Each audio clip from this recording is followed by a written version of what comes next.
আজ সোমবার 17 নভেম্বর আন্তর্জাতিক অপরাধ ট্রাইব্যুনাল ঘোষণার দিন। 24 জুলাই অগাস্টে সংগঠিত মানবতা বিরোধী অপরাধের মামলায় গণঅভ্যুত্থানের পর পতিত প্রধানমন্ত্রী শেখ হাসিনার শাস্তি সংক্রান্ত রায় আজ ঘোষণা করা হবে। এই রায়কে কেন্দ্র করে ঢাকায় নতুন এক কর্মসূচি চোখে পড়েছে। ধানমন্ডি 32-এর দিকে বুলডোজার নিয়ে মিছিল বের হয়েছে, যার নেতৃত্ব দিচ্ছেন ঢাকা কলেজের শিক্ষার্থীরা। সকালে ঢাকা কলেজের মূল ফটকের সামনে শিক্ষার্থীরা ও সাধারণ ছাত্র জনতা সমবেত হয়ে শেখ হাসিনার কুশপুত্তলিকা দাহ করেন। এরপর বুলডোজার মিছিল শুরু হয়। মিছিলে শিক্ষার্থীরা বিভিন্ন স্লোগান দেয়, যেমন দড়ি লাগলে দড়ি নে, হাসিনারে ফাঁসি দে, ফাঁসি চাই, ফাঁসি চাই, খুনি হাসিনার ফাঁসি চাই।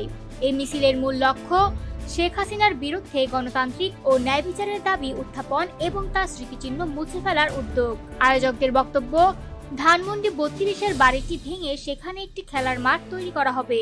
ঢাকা কলেজের শিক্ষার্থী জাহিদ হোসেন বলেন, ফ্যাসিস্ট হাসিনা দেশের মধ্যে যে ধরনের গণহত্যা চালিয়েছে তার বিচার হওয়া আবশ্যক। আমরা চাই বিচার বিভাগ তার সর্বোচ্চ শাস্তি নিশ্চিত করুক। তিনি আরো উল্লেখ করেন, শেখ মুজিব বাকশাল কায়েমের মাধ্যমে আওয়ামী লীগের প্রতিষ্ঠা করেছিলেন, যা পরে ফ্যাসিস্ট ধারার উদাহরণ হিসেবে ধরা হয়। পরবর্তীতে শেখ হাসিনা এই ধারাকে গত 17 বছর ধরে অব্যাহত রেখেছেন।